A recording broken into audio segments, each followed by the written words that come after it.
అందరికీ నమస్తే. నిన్న ఆగస్ట్ 15, 2025 ఇండిపెండెన్స్ డే సెలబ్రేషన్స్ దేశమంతా జరుపుకుంది. 79th independence day. కానీ ఇక్కడ మనం గమనించాల్సింది ఒకటి, దేశమంతా స్వాతంత్ర దినోత్సవ వేడుకలు జరుపుకుంటూ ఉంటే ఒక్క ఆంధ్రప్రదేశ్ రాష్ట్రంలో మాత్రం జగన్మోహన్ రెడ్డి గారు ఎవరైతే ఉన్నారో, X chief minister, now Pulivendula MLA, YSRCP party president, కనీసం జాతీయ జెండా కూడా ఎగరలేదు. కాంగ్రెస్ పార్టీ ప్రెసిడెంట్ షర్మిలా గారు జెండా ఎగరేశారు. ఎవరైతే బీజేపీ ప్రెసిడెంట్ మాధవ్ గారు ఉన్నారో ఆయన ఎగరేశారు.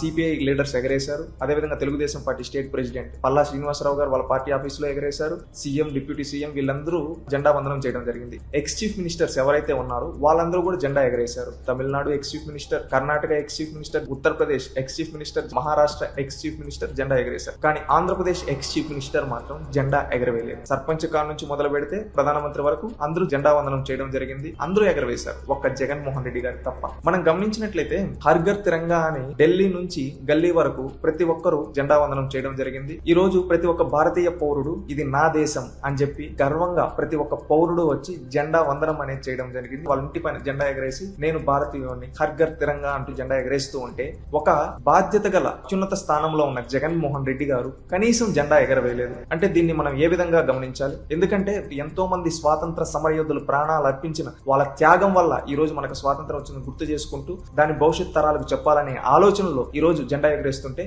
ఒక మాజీ ముఖ్యమంత్రి స్థానంలో ఒక రాజకీయ పార్టీ నడుపుతున్న వ్యక్తి, ప్రస్తుతం ఎమ్మెల్యేగా ఉన్న వ్యక్తి కనీసం జెండా వందనం చేయకుండా ఉండడం ఈ దేశ స్వాతంత్ర దినోత్సవాన్ని అవమానించినట్టు కాదా? ఒక్కసారి ఆలోచించండి. గతంలో జగన్మోహన్ రెడ్డి గారు ఒక సందర్భంలో జనగణమన కూడా సరిగ్గా పాలలేదు. అప్పుడు ఆయన పైన అది కేసు కూడా అయింది. వందే మాతర గేయాన్ని అందుకుంటా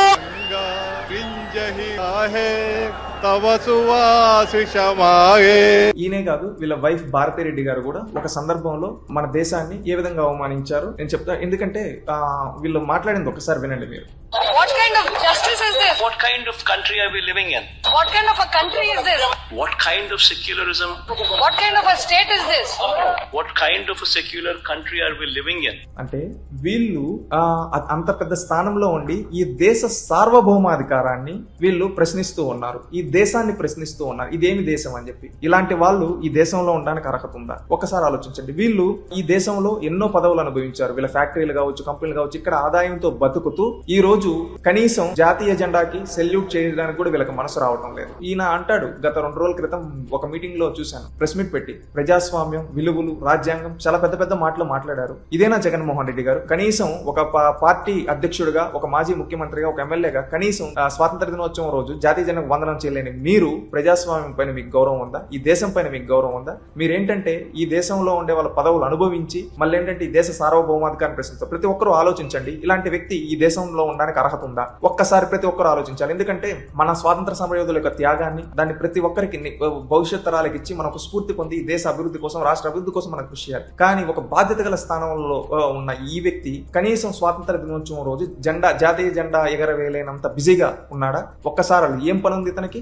ఒక్కసారి ఆలోచించండి. మళ్ళీ ఈయన ఏమంటాడు, నాకు ప్రతిపక్ష హోదా కావాలంటాడు, ముఖ్యమంత్రి కావాలంటాడు, నేను ఎన్నికలు గెలవంటాడు. కనీసం నైతిక విలువలు లేని ఇలాంటి వ్యక్తి ఈ దేశంలో ఉండడానికి కూడా అర్హత లేదు అని నా యొక్క ఉద్దేశం. ఎందుకంటే ఇలాంటి వ్యక్తులు పదవులు కావాలి, రాజభోగాలు అనుభవించాలి, కానీ ప్రజలకు ఏమి సేవ చేయరు. కనీసం మన జాతీయ జెండా అంటే కూడా అభిమానం లేదని ఈ రోజు తెలిసింది. ప్రతి ఒక్కరూ ఇలాంటి వ్యక్తిని దేశం నుంచి తరిగొట్టాలని నా అభిప్రాయం.